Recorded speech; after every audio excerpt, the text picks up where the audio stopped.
मेरा नाम अवनेश कलिक है। मैं एग्रीकल्चर फाइनेंस कॉरपोरेशन में सहायक महाप्रबंधक के रूप में कार्य कर रहा हूँ।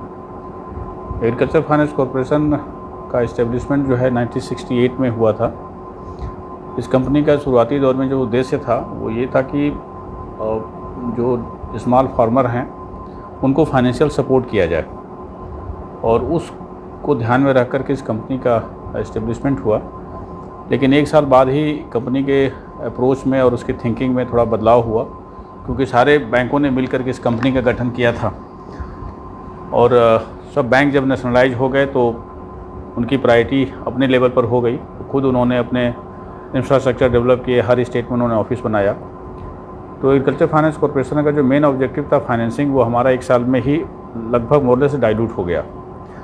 तो हम लोगों के लेवल पर एक बहुत बड़ा चैलेंज था कि भाई कंपनी को आगे कहाँ किस लेवल पर हम लोग कर सकते हैं। तो उस समय भारत या दुनिया के किसी भी देश में कोई ऐसी कंसल्टेंसी फर्म नहीं थी जो इस तरह के सरकार को या प्राइवेट सेक्टर को सपोर्ट कर सके। तो एग्रीकल्चर फाइनेंस कॉरपोरेशन ने उस भूमिका को बड़े बखूबी से निर्वहन किया। भारत के अलावा दुनिया के कई सारे देशों में हम लोगों ने एग्रीकल्चर सेक्टर में गवर्नमेंट की पॉलिसी को, फार्मर्स की इनकम को डबलिंग करने को, इस तरह के तमाम आइडियाज़ को लेकर हम लोग सपोर्ट करते रहे।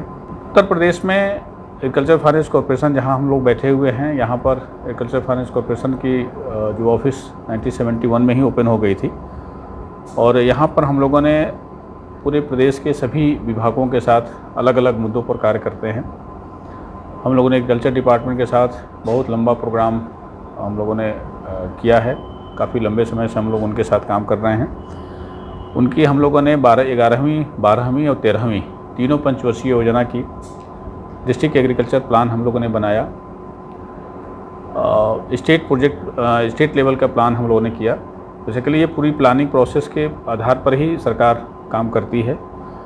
और 2008 में हम लोगों ने एक इनिशिएटिव लिया था स्टेट गवर्नमेंट के साथ मिल करके, कि एग्रीकल्चर सेक्टर विभाग के में जो इनका एक्सटेंशन वर्क था पूरी तरह से फेलुअर था। सरकार की सारी स्कीम योजनाएं लोगों तक नहीं पहुंच पा रही थी। तो हम लोगों ने एक सुझाव दिया कि हम लोग फार्मर्स की इनकम को डबलिंग करने का एक छोटा सा प्रयास करेंगे, क्योंकि हम लोगों का ये मानना था कि नॉलेज ही किसी भी सिस्टम को बदलाव का सबसे बड़ा आधार होता है। तो किसानों के पास कोई इस तरह की टेक्नोलॉजी नहीं पहुंच रही थी, कोई ऐसा नॉलेज नहीं था उनके पास। किसान वही पुरानी परंपराओं को ध्यान में रखकर अपनी खेती गृहस्थी का काम करता था। किसान कोई रिस्क लेना नहीं चाह रहा था। तो हम लोगों ने सरकार को इन्फ्लुएंस किया, सरकार को बताया कि अगर आप हमें मौका दें तो हम एक कंसेप्ट आपके सामने प्रस्तुत कर रहे हैं। हमने नीड बेस्ड ट्रेनिंग की हम लोगों ने बात की। भारत क्या दुनिया के किसी भी राज्य में किसान को जो ज़रूरत है उसको ध्यान में रख करके कभी हम लोगों ने नॉलेज की बात नहीं करते थे।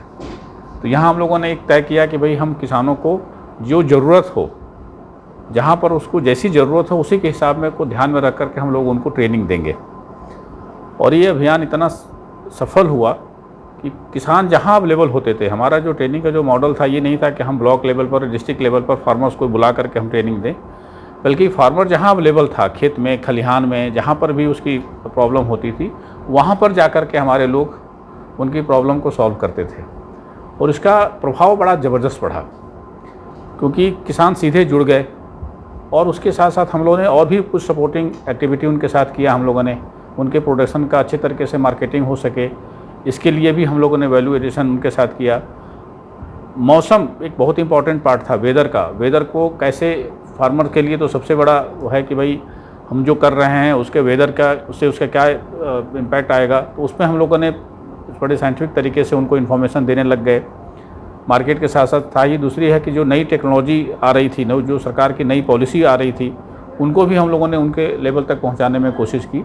और इसका 5 साल में इम्पैक्ट ये पड़ा कि फार्मर्स की इनकम पूरे उत्तर प्रदेश में एक बूम की, जिसको गवर्नमेंट ऑफ इंडिया ने भी बड़ा अप्रिशिएट किया। ये प्रोग्राम हमारे लिए बहुत बड़ा किसी भी मतलब काम में सबसे बेहतर हम लोग मानते हैं कि हम लोगों ने एग्रीकल्चर सेक्टर को बेहतर करने के लिए प्रयास किया था। इसके साथ ही हम लोगों ने integrated watershed development programme जो IWMP है, उस पर हम लोगों ने बहुत सारे प्रयास कर रहे हैं, काम कर रहे हैं। अलग अलग लेवल की जो कमेटियां उनकी बनती हैं, उनकी कैपेसिटी बिल्ड करना उनको अच्छे तरीके से काम करने में सहयोग करना, उस तरह हम लोग काम कर रहे हैं। उत्तर प्रदेश में पंचायती राज, जैसा कि अभी चर्चा कर रहे थे हम लोग, पंचायतों को लेकर के भी एग्रीकल्चर फाइनेंस कॉर्पोरेशन ने काफ़ी अच्छा प्रयास किया है। हमने जो तीनों तार के पंचायती राज व्यवस्था है उनकी नॉलेज को अपग्रेड करने के लिए अलग अलग तरह के संदर्भ साहित्य का निर्माण किया, उनकी ट्रेनिंग की, उनके लिए मास्टर ट्रेनर का ट्रेनिंग में भी हम लोगों ने उनको इनपुट दिया। तो वो हमारा एक नया वर्टिकल खड़ा हो गया और हम पंचायती राज में भी अच्छा काम कर रहे हैं। रूरल डेवलपमेंट भी हम लोगों का काफ़ी लंबा सहयोग रहा डिपार्टमेंट के साथ। मनरेगा के इम्प्लीमेंटेशन में हम लोगों ने शुरुआती दौर में सहयोग किया इनको। मनरेगा को लेकर के पूरी डिस्ट्रिक्ट का जो पर्सपेक्टिव प्लान बनाना था उसमें भी हम लोगों ने स्टेट गवर्नमेंट को सहयोग किया। जो इनकी आजीविका मिशन एक नया जो वर्टिकल है उनका जो चल रहा है 2013 से, उसमें भी हम लोग लगातार उनको सपोर्ट कर रहे हैं। उनके लिए अच्छे प्रोफेशनल का चयन करके एग्रीकल्चर फाइनेंस कॉर्पोरेशन ने उनको दिया। तो इस तरह का हमारे अलग लेवल पर अलग अलग तक प्रयास चल रहे हैं। अभी हम लोगों ने हाल में ही ऑर्गेनिक को लेकर के, ऑर्गेनिक खेती को लेकर के गवर्नमेंट ऑफ इंडिया ने एक बड़ा सा अभियान छेड़ रखा है। तो एग्रीकल्चर फाइनेंस कॉर्पोरेशन ने जो है 2 लेवल पर काम कर रही है। एक तो हम फील्ड में सीधे काम करके कर रहे हैं, एग्रीकल्चर में फार्मर्स को प्रमोट कर रहे हैं, उनको बता रहे हैं। दूसरा, हम दूसरे के जो काम कर रहे हैं, जो पीआईए हैं, उनके एक मॉनिटर भी कर रहे हैं। हम लोगों ने इस पर बहुत सारे लिटरेचर डेवलप किया हुआ है। तो एक छोटा सा प्रयास है एग्रीकल्चर फाइनेंस कॉर्पोरेशन का, ये यूपी का। बाकी अलग अलग राज्यों में अलग अलग इशूज़ पर हम लोग काम कर रहे हैं। Thank you.